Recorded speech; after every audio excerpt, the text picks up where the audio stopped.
Sua mulher está viva. Eu a vi no lixão. Andréia sentiu o braço do milionário tensionar sob o terno italiano quando ela sussurrou aquelas palavras no ouvido dele, no meio do velório suntuoso. Ela aproveitou o momento em que ele se virou para receber uma taça de vinho de um dos garçons, afastando-se por segundos da barreira de seguranças. O homem congelou diante do caixão fechado e lacrado coberto de rosas importadas. Sua mandíbula travou. Os dedos que seguravam a taça apertaram o cristal com tanta força que os nós dos dedos ficaram brancos.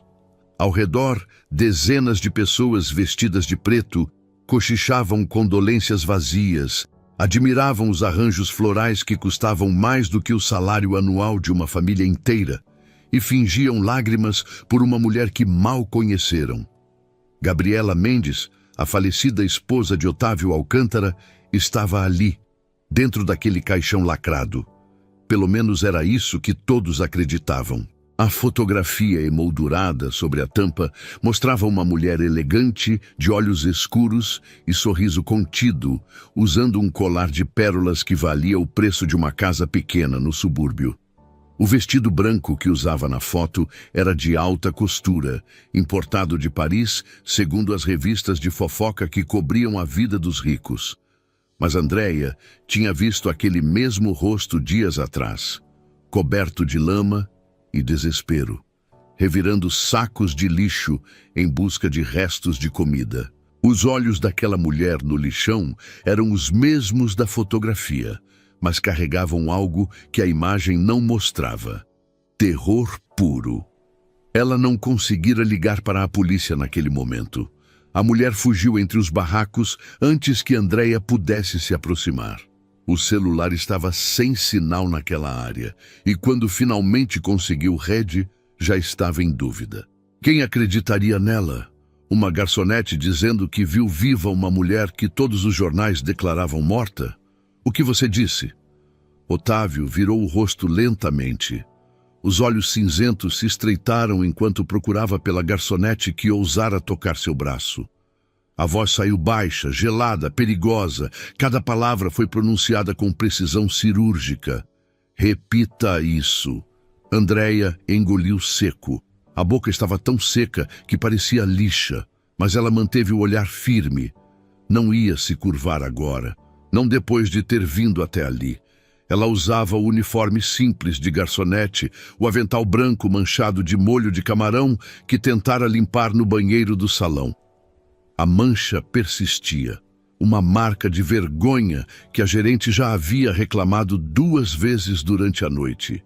Tinha 23 anos e trabalhava na empresa de buffet há apenas 6 meses. Sempre pegava os eventos que ninguém queria, os turnos da madrugada que pagavam menos. Os casamentos intermináveis, onde os convidados a tratavam como mobília invisível, estalando dedos para chamar sua atenção como se ela fosse um cachorro adestrado. Este funeral não era diferente, exceto pelo fato de que o corpo no caixão não estava lá. Eu vi sua esposa, senhor Alcântara, viva, no lixão da Zona Leste dias atrás. Ela estava machucada, mas respirando, ela estava consciente. O silêncio que se formou ao redor foi denso como chumbo derretido. As conversas cessaram como se alguém tivesse apertado um botão de mudo. Os garçons que serviam canapés caros pararam no meio do movimento, bandejas suspensas no ar. A prima de Gabriela, Estela, uma mulher de meia-idade com joias demais e compaixão de menos, soltou a taça de cristal que segurava.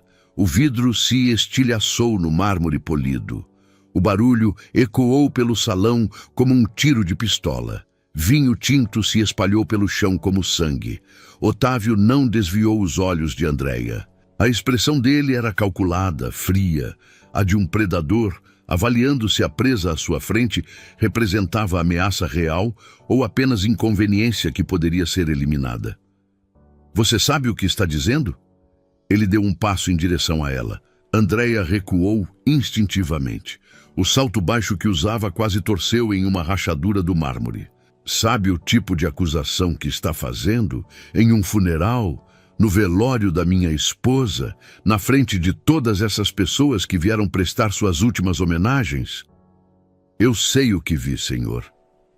Andréia sentiu o coração martelando contra as costelas como se quisesse escapar do peito. Mas ela não baixou a cabeça, não ia dar a ele essa satisfação. Ela usava um vestido azul rasgado, sujo de lama e sangue.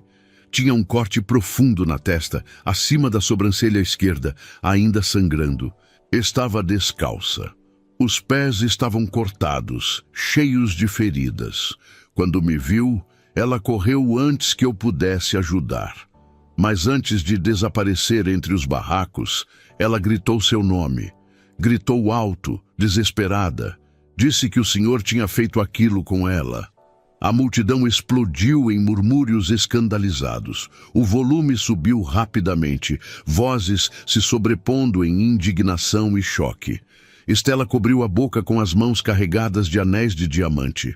Os olhos arregalados pareciam prestes a saltar das órbitas maquiadas. O advogado de Otávio, um homem alto de óculos quadrados e terno que custava mais que um carro popular, avançou rapidamente. Seus sapatos italianos batiam no mármore com autoridade.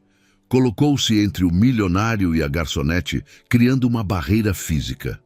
Isso é ultrajante. Isso é calúnia. A voz dele era afiada como lâmina. Quem é você? Quanto estão pagando para inventar essas mentiras? Quanto? 10 mil? 20 mil? Quem te mandou aqui? Ninguém está pagando nada. Andréia retrucou, a voz subindo. O medo estava dando lugar à raiva. Eu vim aqui porque achei que era meu dever falar. Meu dever como ser humano. A mulher que vi era ela. Eu tenho certeza. O rosto é o mesmo da fotografia. Os olhos são os mesmos. Otávio levantou a mão. Um gesto pequeno, mas carregado de autoridade. O advogado silenciou imediatamente como um cachorro bem treinado. Os olhos do milionário não deixaram o rosto de Andréia nem por um segundo. Havia algo naquele olhar que fez um calafrio descer pela espinha dela.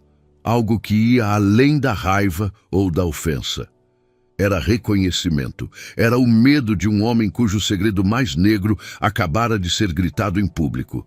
Era medo disfarçado de fúria controlada. Segurança. A palavra foi dita baixo, mas com autoridade que não admitia contestação. 2 homens de terno preto materializaram-se ao lado de Andréia como sombras ganhando forma. Cada um agarrou um de seus braços com força cruel. Os dedos cravaram em sua pele através do tecido fino da blusa. Retirem esta perturbada do meu velório imediatamente e descubram quem a contratou. Investiguem a vida dela. Eu quero nomes. Eu quero saber quem está por trás disso. Soltem-me! Eu não sou louca! Andréia debateu-se, mas os seguranças eram o dobro do seu tamanho e treinados para subjugar pessoas com eficiência. Eles começaram a arrastá-la pelo salão, seus sapatos raspando no mármore. Ela gritou por cima do ombro, desesperada para que alguém, qualquer um, acreditasse. Ela está viva. A mulher naquele caixão não é Gabriela. Ela está viva e com medo, e escondida em algum lugar. Alguém precisa procurar por ela. Alguém precisa ajudá-la antes que seja tarde. Os convidados se afastaram, como se ela fosse contagiosa, portadora de uma doença moral, que pudesse contaminar suas reputações. Alguns balançaram a cabeça com desaprovação, fazendo questão de demonstrar sua repulsa pela cena. Outros pegaram seus celulares, já antecipando a fofoca que espalhariam nas próximas horas nos grupos de elite da cidade. Estela olhou para Otávio com uma expressão difícil de decifrar. Depois, olhou para o caixão, estudando a fotografia como se a visse pela primeira vez. Depois olhou de volta para a garçonete sendo arrastada. Algo em seu rosto mudou sutilmente. Uma sombra de dúvida cruzou os olhos maquiados. Foi Fernanda Correia, a gerente do buffet, quem causou a próxima onda de choque. Ela surgiu da cozinha improvisada como uma tempestade humana. O rosto estava vermelho de raiva, as veias do pescoço saltadas. Marchou direto até Andreia e os seguranças com passos pesados que ecoavam sua fúria. "O que está acontecendo aqui? Andreia, pelo amor de Deus, o que você fez? Você enlouqueceu!" Ela desrespeitou o senhor Alcântara em um momento de luto profundo. Um dos seguranças respondeu sem emoção na voz. "Fez acusações graves. Está sendo removida do evento." "Eu vi a esposa dele viva, Fernanda," Andreia implorou. Os olhos queimavam de lágrimas que ela se recusava a deixar cair. Não ia chorar. Não ia dar a eles essa vitória. Eu juro por Deus, ela estava no lixão dias atrás, machucada, assustada, precisando de ajuda. "Por favor, você me conhece há meses, sabe que eu não sou maluca, você precisa acreditar em mim." Fernanda olhou para Otávio, que agora estava apoiado no caixão, como se precisasse do suporte para não desabar. A mão tremia sobre a madeira polida, deixando marcas de suor no verniz perfeito. O advogado sussurrava algo urgente em seu ouvido, gesticulando discretamente. A gerente apertou os lábios até formarem uma linha fina e branca. Ela calculou as consequências. O buffet dela atendia à elite da cidade.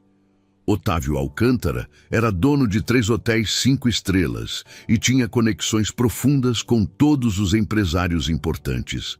Ele sentava em conselhos administrativos. Fazia doações poupudas para campanhas políticas. Se ela tomasse o lado da funcionária maluca, perderia contratos que sustentavam todo o seu negócio. Perderia a reputação que levou 20 anos para construir. "Você está despedida, Andreia. Retire-se imediatamente e nunca mais apareça em nenhum dos meus eventos." A voz de Fernanda saiu dura como pedra, mas seus olhos evitavam o rosto da jovem garçonete. "Limpe seu armário amanhã e pegue seu pagamento. E considere-se sortuda se o Sr. Alcântara não processar você por calúnia." Andreia sentiu o chão desabar sob seus pés. O mundo girou. Ela olhou ao redor do salão, procurando por um único rosto que demonstrasse empatia.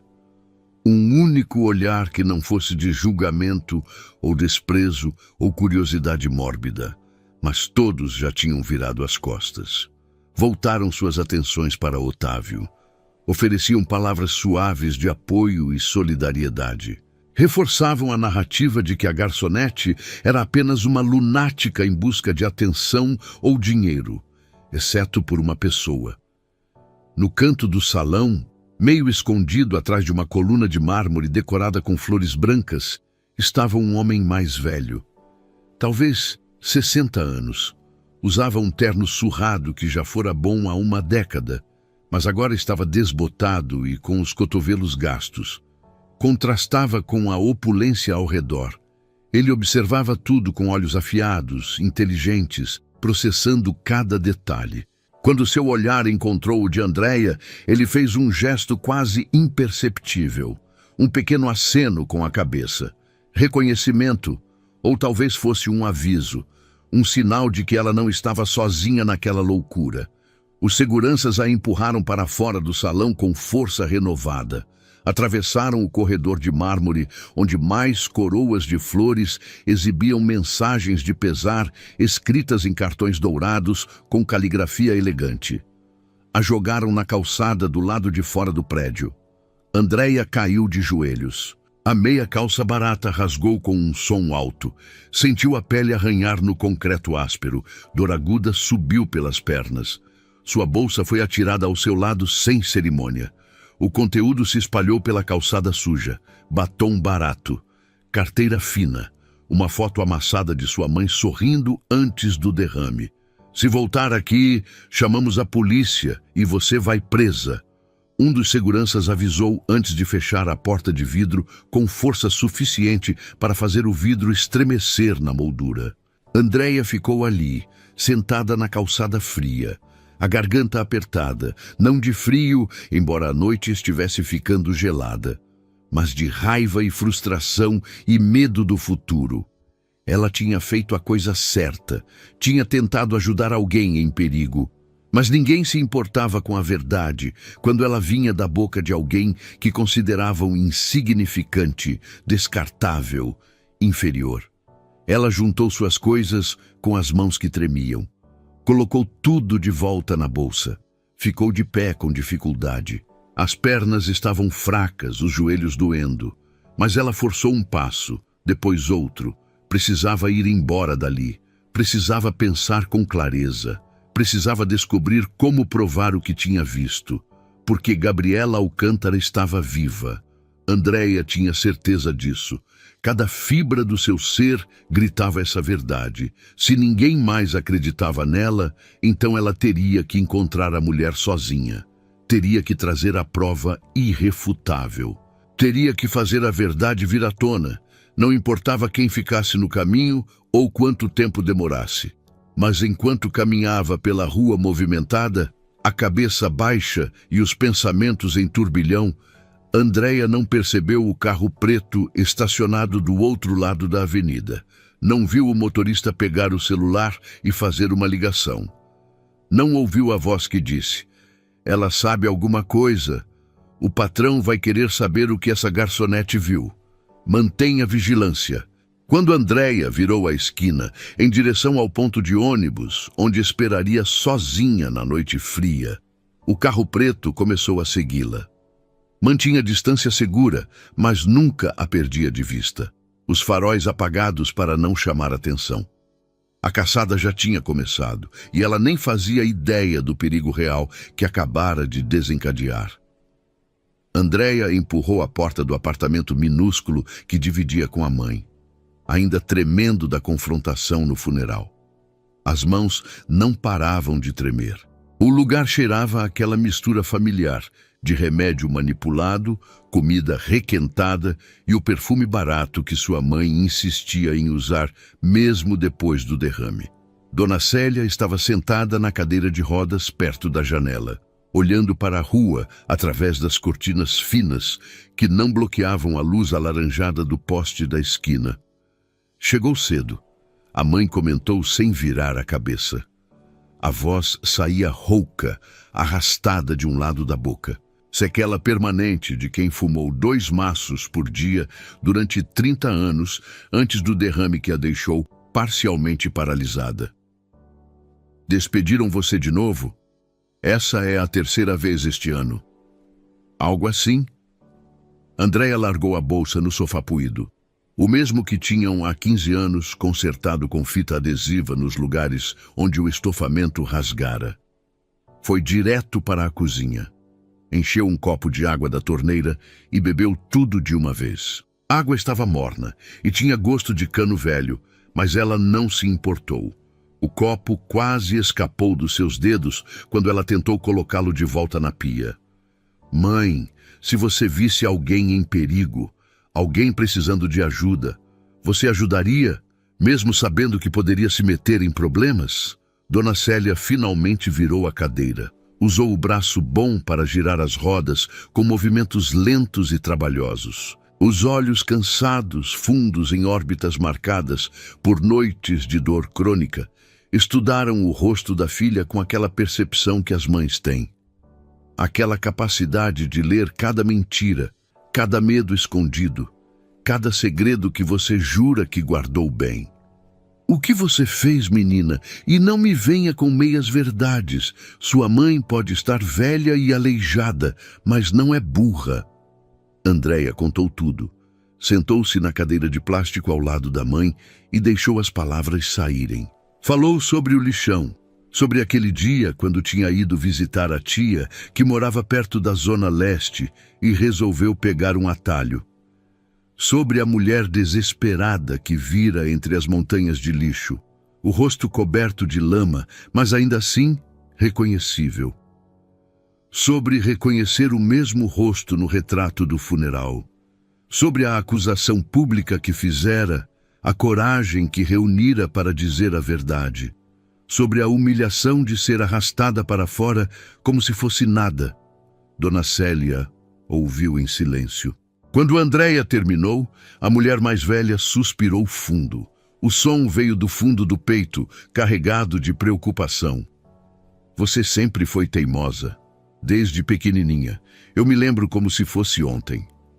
Dona Célia sorriu com metade da boca. Lembra quando você tinha uns 8 anos e enfrentou aquele menino que batia no cachorro da vizinha? O Paulinho, filho do mecânico. Você era metade do tamanho dele, mas pulou nas costas do moleque como uma onça. Voltou para casa com o nariz sangrando, o olho roxo, mas o cachorro ficou bem. A vizinha ficou tão grata que trouxe bolo de chocolate durante um mês inteiro. Ela balançou a cabeça. Uma mistura de orgulho e preocupação marcava suas feições cansadas. Mas dessa vez, filha, você cutucou a onça com vara curta. Esse homem, esse Alcântara, ele é poderoso. Gente assim não gosta de ser desafiada. Gente assim tem recursos para fazer você desaparecer. Então eu devia ter ficado calada, deixado uma mulher morrer, fingir que não vi nada. Eu não disse isso. Você sabe que não foi isso que eu disse. Dona Célia estendeu a mão boa e segurou os dedos da filha. Mas agora você precisa ser esperta. Se ele fez o que você acha que ele fez, não vai parar até ter certeza de que você não pode provar nada. E se você não pode provar, então é melhor sumir por um tempo, ir para o interior, ficar com sua tia em Minas. Eu não vou fugir, mãe. Andréia estava prestes a continuar quando o celular dela vibrou na mesa. O aparelho velho dançou sobre a madeira manchada. Era um número desconhecido. Ela atendeu com cautela, o coração já acelerando. Alô? Andréia Santos? A voz do outro lado era masculina, grave, controlada. Cada palavra pronunciada com cuidado. Meu nome é Joaquim Veríssimo. Eu estava no funeral hoje. Vi o que aconteceu com você. O homem da coluna. Andréia imediatamente lembrou dele. O terno surrado, o olhar atento. Aquele aceno discreto que parecera dizer, eu acredito em você. Quem é você? Como conseguiu meu número? O que quer de mim? Eu era o contador pessoal de Gabriela Alcântara. Trabalhei para ela durante 5 anos. Fui demitido há alguns meses, logo depois que ela desapareceu pela primeira vez. Precisamos conversar, é urgente. Sua vida pode depender disso. Como conseguiu meu número? Andréia repetiu, a desconfiança afiando sua voz. Tenho contatos no buffet, pessoas que me devem favores. Escuta com atenção, porque não vou repetir isso. Você mexeu em um vespeiro perigoso hoje. Otávio já mandou gente atrás de você. Provavelmente estão te seguindo agora mesmo. Se quiser sobreviver e se realmente quer ajudar Gabriela, me encontre amanhã às 7 horas da manhã no Mercado Municipal. Corredor 17. Venha sozinha. Não conte para ninguém e verifique se não está sendo seguida. A ligação foi cortada antes que Andréia pudesse fazer mais perguntas. Ela ficou olhando para a tela do celular como se o aparelho pudesse dar respostas. O coração disparava. Dona Célia a observava com expressão cada vez mais sombria. Era ele, não era? O tal milionário. Não, era alguém que diz que pode me ajudar. Ou pode ser alguém tentando me atrair para uma armadilha. Não sei mais em quem confiar. Naquela noite, Andréia mal conseguiu dormir. Deitou-se no colchão fino que dividia o quarto minúsculo com a mãe. Mas o sono não veio. Toda vez que fechava os olhos, via o rosto de Gabriela coberto de lama, os olhos arregalados de terror animal, a boca se abrindo num grito silencioso, as mãos estendidas pedindo ajuda. Depois, via o rosto transformando-se no dela própria. Ela se via no lixão, abandonada, esquecida, morta. Ela se perguntou pela 1000ª vez se estava fazendo a coisa certa. A decisão sensata seria esquecer tudo, procurar outro emprego de garçonete. Há sempre demanda para quem aceita trabalhar de madrugada e sorrir enquanto é tratada como inferior, cuidar da mãe, pagar as contas, sobreviver, como sempre fez desde que o pai foi embora quando ela tinha 12 anos. Mas então lembrava da expressão de Otávio quando ela sussurrou aquelas palavras no ouvido dele. o medo que ele tentou disfarçar com raiva, a mandíbula travando, os dedos apertando a taça até os nós ficarem brancos. O homem estava escondendo algo monstruoso. Esse algo tinha a ver com uma mulher que todos acreditavam estar morta e enterrada. Às 6:30 da manhã seguinte, Andréia estava no ponto de ônibus. O céu ainda estava escuro, aquele cinza sujo que vem antes do amanhecer. Usava jeans velhos com um rasgão no joelho, uma jaqueta surrada que herdara da mãe e uma mochila pequena nas costas com o pouco dinheiro que tinha guardado em uma lata de biscoitos. R$ 240. Sua reserva de emergência. O mercado municipal ficava do outro lado da cidade, em uma área que ela raramente visitava. Seria preciso pegar 2 conduções e caminhar alguns quarteirões por ruas que ela não conhecia. Durante toda a viagem, ela teve a sensação de estar sendo seguida. Olhava pelos vidros embaçados do ônibus. Procurava pelo carro preto que tinha certeza de ter visto estacionado perto de seu prédio na noite anterior. Mas as ruas estavam cheias de carros. Todos pareciam ameaçadores sob a luz cinzenta e fraca da manhã. Todo motorista parecia estar olhando para ela. Todo passageiro parecia estar prestando atenção demais. O mercado municipal era um prédio antigo de tijolos aparentes, com uma fachada que já fora imponente, mas agora estava desgastada pelo tempo e pela poluição. O interior era dividido em dezenas de corredores apertados, onde comerciantes vendiam de tudo, desde especiarias exóticas trazidas do Nordeste até eletrônicos de procedência duvidosa. O cheiro era uma mistura intensa de peixe fresco, frutas maduras começando a apodrecer, café forte sendo torrado e suor humano. Andréia encontrou o corredor 17, depois de perguntar. Era um beco estreito e mal iluminado entre barracas de tecidos coloridos. Joaquim Veríssimo estava lá, encostado em uma coluna de concreto. Vestia roupas ainda mais simples que no funeral. Jeans desbotado, camisa xadrez comum, tênis gasto, um boné azul marinho puxado sobre os olhos, ocultando metade do rosto. Ele fez um gesto discreto para que ela o seguisse. Os dois caminharam em silêncio por mais 2 corredores antes de entrarem em um pequeno café nos fundos do mercado. O lugar era escuro, com apenas 4 mesas de fórmica arranhada. O barulho das negociações do mercado era apenas um murmúrio distante, abafado pelas paredes grossas. Você tem coragem, menina. Ou é muito ingênua. Joaquim pediu 2 cafés pretos, sem perguntar o que ela queria. O atendente, um homem gordo de avental sujo, trouxe as xícaras sem olhar para eles. Espero que seja coragem, porque você vai precisar de muita. Me diga o que sabe sobre Gabriela. Por favor, não me faça perder tempo com rodeios. O contador suspirou fundo. Mexeu o açúcar no café com movimentos lentos. Escolheu as palavras com cuidado, como se cada uma pesasse 1 tonelada.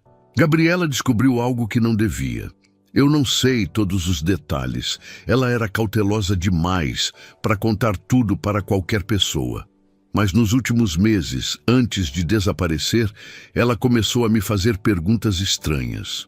Perguntas específicas, sobre as finanças pessoais de Otávio, sobre transações que não faziam sentido para um hoteleiro legítimo, transferências enormes para contas offshore no Panamá e nas Ilhas Cayman, compras de propriedades em nomes falsos, sociedades fantasmas registradas em paraísos fiscais, dinheiro entrando e saindo sem explicação. Ele estava lavando dinheiro? Isso é grave, mas não justifica pior, muito pior. Joaquim interrompeu, a voz baixando para um sussurro rouco. Gabriela acreditava, e eu concordo com ela, que ele estava envolvido com tráfico. Não de drogas, embora isso não me surpreenderia, mas de pessoas, mulheres jovens, principalmente do interior. Garotas pobres, desesperadas, sem família. Ele as recrutava com promessas de emprego nos hotéis dele. Trabalho honesto, salário justo, carteira assinada. Mas quando elas chegavam, descobriam que tinham sido vendidas, forçadas a trabalhar em situações degradantes. Algumas simplesmente desapareciam.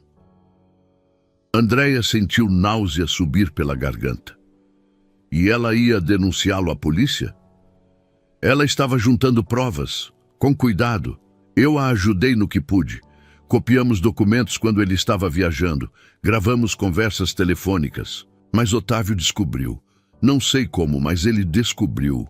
Uma noite, era quinta-feira chuvosa, Gabriela me ligou desesperada. Estava chorando, mal conseguia falar. Disse que ele sabia de tudo, que ia matá-la, que tinha apenas algumas horas. Foi a última vez que falei com ela. Dias depois, a polícia encontrou um corpo carbonizado em um carro que caiu de um penhasco na Estrada Velha. Otávio identificou o corpo como sendo dela através de uma joia que Gabriela sempre usava, um anel de formatura. Mas eu nunca acreditei. Não sem uma confirmação de DNA. O corpo estava destruído demais para qualquer teste. Então ele forjou a morte dela. Mas por quê? Por que não simplesmente matá-la de verdade? Joaquim olhou ao redor. Verificou cada canto do café. Quando falou novamente, a voz era tão baixa que Andréia precisou se inclinar sobre a mesa para ouvir. Porque morta, ela vira mártir, vira investigação, vira escândalo. Mas desaparecida, com uma morte falsa e um funeral bonito, ela vira apenas memória. E memórias podem ser controladas, manipuladas, reescritas. Otávio é esperto. Ele fez todo mundo acreditar que ela morreu em um acidente. Pintou-se como o viúvo sofredor, e enquanto isso, Gabriela está escondida em algum lugar, provavelmente dopada ou acorrentada, esperando o momento certo para ele resolver o problema. O lixão, por que ela estaria lá? Ela deve ter escapado. Onde quer que ele a estivesse mantendo, ela encontrou uma brecha, uma janela aberta, um guarda distraído, alguma coisa. Mas estava confusa pelas drogas, machucada, sem noção de onde estava ou para onde ir. O lixão fica perto de uma propriedade antiga que Otávio possui. Um depósito abandonado que ele comprou há anos e nunca usou oficialmente. Eu apostaria que foi lá que ele a manteve presa. Andréia sentiu a raiva ferver dentro dela. Precisamos ir à polícia, hoje mesmo. E dizer o quê? Que uma garçonete desempregada viu uma mulher que todo mundo acredita estar morta? Você tem provas, fotos, vídeos, testemunhas? Não. Você não tem nada além da sua palavra. E Otávio comprou vários delegados dessa cidade. Tenho documentos que provam isso. Os outros têm medo dele ou devem favores. Sem evidências concretas, você só vai se colocar em mais perigo. Então, o que sugere que eu faça? Finja que não vi nada, volte para a minha vida e deixe uma mulher morrer. Eu sugiro que você me ajude a encontrar as provas que Gabriela escondeu antes de ser capturada. Antes de desaparecer pela primeira vez, ela me disse que tinha copiado tudo em um pendrive. Guardou em um lugar que ela considerava seguro. Se conseguirmos esse pendrive, temos como expor Otávio. Não só pela morte falsa de Gabriela, mas por tudo mais. Podemos destruir esse monstro e salvar dezenas de mulheres. Os dois ficaram em silêncio por um momento. O peso da situação caindo sobre eles como chumbo. Então, Andréia estendeu a mão sobre a mesa manchada de café. Está bem. Vamos encontrar esse pendrive. Vamos expor esse desgraçado. Vamos fazer justiça. Eles apertaram as mãos. Selaram um acordo que mudaria tudo. Mas nenhum dos dois viu o homem sentado 2 mesas atrás, escondido atrás de um jornal aberto, tirando fotos discretas com o celular. Nenhum deles percebeu quando ele se levantou silenciosamente e saiu do café, já discando um número conhecido na agenda. Do outro lado da linha, Otávio Alcântara atendeu no primeiro toque. Senhor, é Marcos. A garçonete encontrou Joaquim Veríssimo. Estão juntos agora no mercado. Parece que ela não vai deixar isso quieto. O que o senhor quer que eu faça? Houve uma pausa longa. Quando Otávio finalmente falou, a voz era gelo puro. Resolva o problema. Os dois, hoje mesmo. E dessa vez, Marcos, não quero erros, nada de corpos que possam ser encontrados, nada de rastros. Eles simplesmente desaparecem, entendeu? Perfeitamente, senhor. Considere feito. A ligação foi encerrada. Marcos guardou o celular e checou a arma escondida sob a jaqueta de couro. Tinha um trabalho a fazer. Era bom no que fazia. Em algumas horas, a garçonete inconveniente e o contador traidor seriam apenas mais 2 nomes na lista de pessoas que cometeram o erro de desafiar Otávio Alcântara. E ninguém jamais encontraria os corpos. Joaquim e Andréia saíram do café pelos fundos através de uma porta de serviço que dava para um beco sujo. Um instinto de sobrevivência fazia ambos evitarem a entrada principal. O mercado já estava apinhado de gente. A multidão crescia a cada minuto. Isso proporcionava uma certa proteção, como se esconder em uma floresta densa, mas também significava que qualquer pessoa ali poderia estar trabalhando para Otávio. Qualquer rosto na multidão poderia ser uma ameaça. Gabriela mencionou onde escondeu o pendrive? Andréia perguntou, enquanto seguiam por um corredor estreito entre barracas de especiarias. O cheiro de cominho e pimenta era tão forte que fazia os olhos arderem. Ela foi cuidadosa. Disse apenas que estava em um lugar onde Otávio nunca procuraria, porque ele achava aquele lugar insignificante demais. Um lugar ligado ao passado dela, aos anos antes de se casar com aquele monstro. Um lugar que tinha significado emocional para ela, mas que ele desprezava. Você sabe algo sobre a vida dela antes do casamento? Família? Amigos? Onde cresceu? Joaquim parou ao lado de uma barraca de frutas. Fingiu examinar as mangas amadurecendo enquanto seus olhos verificavam discretamente se estavam sendo seguidos. Procurava por rostos que se repetiam, por pessoas prestando atenção demais. Gabriela cresceu na periferia, em um orfanato administrado por freiras, chamado Abrigo Santa Clara. Ficou lá dos 5 aos 18 anos. A mãe a abandonou quando era criança. O pai nunca foi conhecido. Saiu do orfanato assim que completou a maioridade. Trabalhou como secretária em uma firma de advocacia até conhecer Otávio em uma festa corporativa. Ele a cortejou intensamente, flores todos os dias, jantares caros, viagens de fim de semana. Casou com ela em menos de um ano, num casamento que custou mais de R$500 mil. Transformou a menina humilde em esposa de milionário. Todos achavam uma história linda de conto de fadas. Ninguém via a prisão que ele estava construindo ao redor dela. O orfanato tem que ser lá, um lugar do passado dela que ele consideraria insignificante. Provavelmente, faz sentido, mas não podemos simplesmente aparecer lá agora. Otávio já deve ter mandado vigiar todos os lugares conectados a Gabriela. Ele não é estúpido. Precisamos ser mais espertos que ele. Eles caminharam mais alguns metros quando Andréia sentiu aquela sensação novamente. O peso inconfundível de olhos sobre ela, como formiguinhas subindo pela espinha. Virou-se rapidamente. Viu um homem alto de jaqueta preta de couro parado perto de uma banca de peixes, os braços cruzados, olhando diretamente para ela sem fazer esforço para disfarçar. Quando os olhos dele se encontraram, ele não desviou. Apenas sorriu devagar. Um sorriso frio, profissional, vazio. Joaquim. Ela sussurrou, agarrando o braço dele. As unhas cravaram através do tecido da camisa. Acho que estamos sendo seguidos. Homem alto, jaqueta preta, 3 horas. O contador olhou discretamente. A expressão mudou quando viu quem era. O rosto ficou pálido. Marcos é o chefe de segurança de Otávio, ex-militar. Se ele está aqui, não é para conversar. é para eliminar. O que fazemos? Corremos, agora. Eles dispararam juntos. Empurraram pessoas para os lados. Derrubaram cestas de frutas que rolaram pelo chão. Provocaram gritos indignados e xingamentos. Andréia ouviu o barulho de botas pesadas batendo no chão atrás deles. O som ecoava pelas paredes de concreto. Vozes graves gritando para que as pessoas saíssem da frente.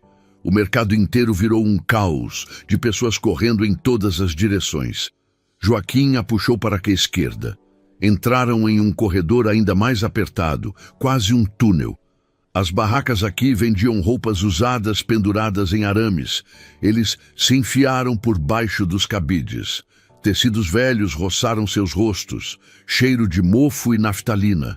Saíram do outro lado ofegantes e caíram direto na área de carga dos fundos. Caminhões grandes descarregavam mercadorias. Homens suados carregavam caixas pesadas. Ali! Joaquim apontou para um caminhão de entregas com a traseira aberta. O motorista estava longe, conversando com alguém. Eles pularam dentro sem pensar duas vezes. Esconderam-se atrás de caixas de papelão empilhadas até o teto. O cheiro de frutas era enjoativo. Segundos depois, ouviram Marcos e outro homem passarem correndo bem ao lado do caminhão. As vozes confusas, frustradas, procurando. Perdemos eles, chefe. Tem muita saída diferente aqui. Esse mercado é um labirinto. Separem-se. Você vai pela rua lateral da esquerda. Eu dou a volta pelo estacionamento. Eles não podem ter ido muito longe. São amadores. Vamos encontrá-los. As vozes se afastaram. Andréia e Joaquim ficaram imóveis. Mal ousavam respirar. O coração dela batia tão alto que tinha certeza de que podia ser ouvido. Suor escorria pelo rosto apesar do frio da manhã. O motorista do caminhão voltou finalmente. Fechou a traseira com um estrondo metálico sem olhar para dentro. Minutos depois, o veículo começou a se mover com um solavanco. Eles foram jogados contra as caixas quando o caminhão saiu em disparada. Para onde esse caminhão vai? Andréia sussurrou no escuro quase completo da traseira fechada. Apenas finos raios de luz entravam pelas frestas. Não faço ideia, mas pelo menos nos tira daqui por enquanto. Nos dá tempo para pensar. O caminhão rodou por talvez 20 ou 30 minutos. Cada curva o jogava de um lado para o outro. Finalmente parou com um rangido de freios. Eles ouviram o motorista descer, passos se afastando sobre cascalho, uma porta de metal sendo aberta com barulho. Joaquim foi até a traseira, conseguiu destrancar por dentro mexendo no mecanismo, empurrou a porta devagar, luz do dia invadiu o espaço fazendo seus olhos arderem. Viram que estavam em um depósito de material de construção, pilhas de tijolos, sacos de cimento, ferragens enferrujadas. No meio de um bairro industrial que parecia abandonado. Desceram do caminhão o mais silenciosamente possível. Caminharam rapidamente para fora do depósito antes que alguém os visse. Na rua vazia, Joaquim conseguiu parar um táxi usando o dinheiro amassado que tirou do bolso. Para onde? O taxista perguntou com indiferença. Mastigava chiclete ruidosamente. Zona Norte, Rua das Palmeiras com Avenida Central. Era perto do orfanato, Joaquim explicou em voz baixa para Andréia, depois de entrarem no carro. Sentaram no banco de trás. Joaquim checou pelo vidro traseiro durante toda a viagem, procurando por carros seguindo. Durante o trajeto que durou quase 1 hora através do trânsito pesado da cidade, Andréia não conseguiu parar de pensar em Gabriela. A mulher tinha vivido anos ao lado de um monstro. Dividiu a cama com ele. Fingiu amor. Descobriu aos poucos a verdade sobre seus crimes. Arriscou tudo para tentar expô-lo. Juntou provas, sabendo que se fosse descoberta morreria. Agora estava perdida em algum lugar. Provavelmente sozinha. Ferida. Com fome. Com medo. Se Andréia não fizesse alguma coisa, Gabriela morreria de verdade desta vez. Ninguém jamais saberia a verdade. Você realmente acha que ela ainda está viva? Andréia perguntou baixinho. Não queria que o taxista ouvisse. Otávio é meticuloso. Se ele quisesse apenas matá-la, teria feito no mesmo dia que descobriu sobre as provas. Uma bala na cabeça, simples e eficiente. Mas ele precisa ter certeza de que destruiu tudo que ela copiou antes de eliminá-la. Cada arquivo, cada gravação, cada documento. Enquanto houver dúvida, ele vai mantê-la viva, vai torturá-la para conseguir informações. É horrível pensar assim, mas é nossa única esperança. O orfanato Santa Clara era um prédio antigo de 2 andares. A pintura azul clara estava descascada. Revelava o tijolo vermelho por baixo. Havia um jardim frontal que um dia fora cuidadosamente mantido, mas agora estava tomado por mato alto e seco. Um portão de ferro enferrujado protegia a entrada. Metade dos barrotes estava torto ou quebrado. Joaquim pagou o táxi com as últimas notas que tinha. Esperaram o carro sumir na esquina antes de se aproximarem do portão. Uma freira idosa estava varrendo a calçada com uma vassoura velha. Os movimentos eram lentos e cansados. Ela olhou para os dois com desconfiança. Provavelmente estava acostumada com pessoas querendo entrar para fins duvidosos. O orfanato não aceita visitantes sem agendamento prévio. Voltem outro dia. Irmã, por favor, eu sei que parece estranho. Andréia deu um passo à frente. Tentou fazer sua voz soar sincera. Mas estamos procurando informações sobre alguém que morou aqui há muitos anos. Gabriela Mendes. Ela está em perigo real. Perigo de morte. Precisamos da sua ajuda. A freira parou de varrer. O rosto enrugado se contraiu em preocupação genuína. As rugas ao redor dos olhos se aprofundaram. Gabriela, a menina quieta que adorava ler livros velhos na biblioteca? Eu ouvi dizer que ela tinha morrido em um acidente de carro. Vi no jornal. Tinha até foto do funeral. Flores bonitas. Ela não morreu, irmã. Andréia disse com firmeza. Ela está viva e precisa de ajuda. Mas para ajudá-la de verdade, para salvá-la, precisamos encontrar algo que ela escondeu há algum tempo. Algo importante. Não sei de nada sobre coisas escondidas aqui. As crianças escondem coisas o tempo todo, mas nunca nada importante. A senhora cuidava dela quando ela morava aqui? Lembra dela? Eu cuido de todas as crianças que passam por aqui, querida. Cada uma delas fica gravada no meu coração. A freira suspirou fundo. As memórias passavam por trás dos olhos cansados. Gabriela era especial, diferente. Nunca falava muito de si mesma, nunca reclamava. Mesmo quando as outras crianças eram cruéis com ela, mas tinha uma bondade rara, uma luz interior. Quando conseguiu sair daqui aos 18 e fazer uma vida lá fora, fiquei tão feliz por ela. Até soube anos depois que casou com um homem rico. Achei que ela tinha conseguido realizar todos os sonhos que guardava no coração.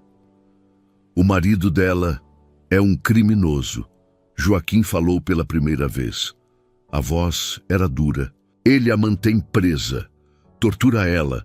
Vai matá-la.